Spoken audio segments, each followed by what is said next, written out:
During the time of the First Crusades in the 12th century, a military and religious order known as the Knights Templar emerged, becoming a formidable force in the Holy Land and Western Europe.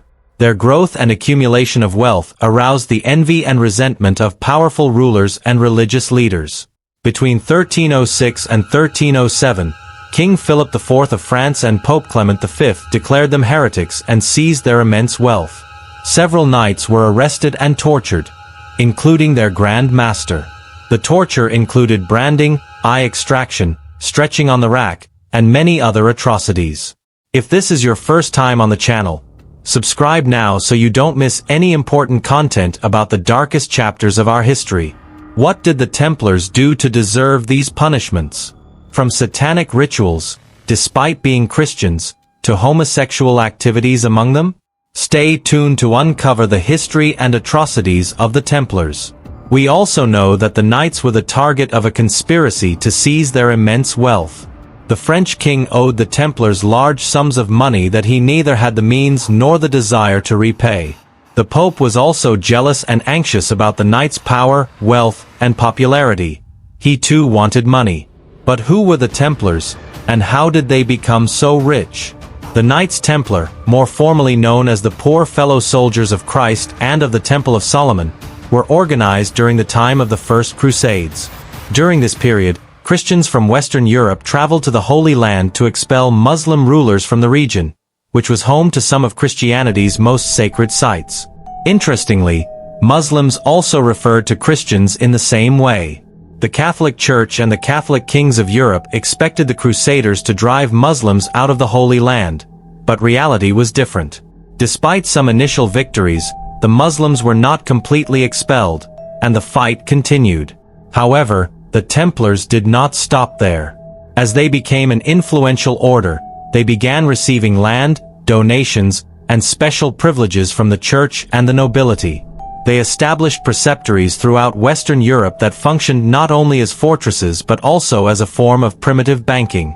Pilgrims deposited their wealth in these preceptories and received a parchment representing its value in coins.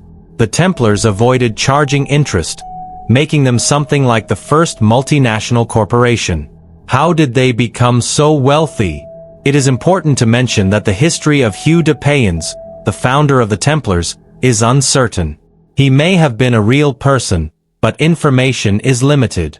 He is credited with creating the Latin Rule, a document that regulated the conduct of the entire order. However, what truly matters is the impact the Templars had and how they accumulated wealth and power in a relatively short period. Horses and their care required considerable money, as did the squires, who were usually young nobles responsible for tending the horses and assisting the knights in their daily needs. These young men played a crucial role in maintaining the order's operational capacity, ensuring that the horses were in optimal condition for battle. Meanwhile, the knights wore a white mantle with a red cross, symbolizing their purity and dedication to the cause. Templar foot soldiers wore a black mantle with the red cross, distinguishing them on the battlefield. Mounted knights formed the shock troops of the Templars and other military orders. They were the elite combat forces responsible for breaking enemy lines with their heavy cavalry charges. However, without the support of foot soldiers, they could not sustain prolonged battles or permanently seize or defend territories. These foot soldiers, though less glamorous, were essential to the order's operations, providing logistical support and defense in critical situations. Other knights performed more mundane but equally important tasks within the order. The Templars' most famous victory took place in 1177 at the Battle of Montgassard in the Holy Land, where around 500 mounted knights and a few thousand infantry soldiers defeated the brilliant Muslim leader Saladin and his more than 25,000 troops. This victory solidified their reputation as a formidable military force. However, 10 years later, the Templars and others were defeated by Saladin in the Battle of Hattin as an act of revenge, leading to the reconquest of Jerusalem by the Muslims. After this, the Templars gradually retreated from one preceptory to another, losing their sacred territory and strategic position in the region. The fundamental problem was that, despite their success in business and their dedication in the eyes of the Pope, Catholic kings, and European nobles, the Templars' main purpose was to secure the Holy Land for Christ, and this mission failed. Probably, this was the main cause of their downfall. Having so many privileges, lands, and fortunes, while ultimately failing in their mission, only generated envy. Things became even more tense with the rituals they practiced inside their preceptories, which were very different from those performed by high-ranking Catholic Church officials and other religious orders. If this story has impacted you and you want to learn more, subscribe and activate the notification bell. You won't want to miss what comes next. Their most powerful enemies, such as King Philip IV of France and Pope Clement V, saw them as a political and economic threat. Accusations of heresy and profane practices provided the perfect pretext to dismantle the order and seize its vast wealth. The consequences of these actions were devastating for the Templars but also marked the beginning of a new era in European history, characterized by the growing power of nation-states and the centralization of religious authority under papal control. Homosexual activity among Templars and rituals involving trampling the cross and urinating on the image of Christ. These declarations were made under torture and pressure. On Friday, October 13, 1307, under accusations of heresy, idolatry, and other serious crimes, the Templars were arrested en masse throughout France. This date became synonymous with bad luck due to the magnitude of the operation coordinated by King Philip IV and Pope Clement V. During the subsequent trials, the Templars were subjected to brutal torture to extract false confessions.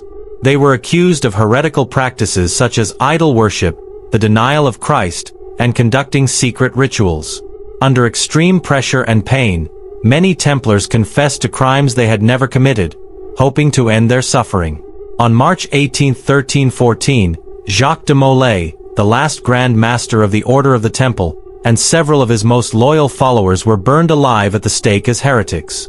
This event marked the climax of the Templar persecution throughout Western Europe. The Templars' preceptories were looted, and many members of the order were either killed or imprisoned, although some managed to escape and were absorbed into other orders such as the Order of Christ and the Supreme Order of Christ in Portugal.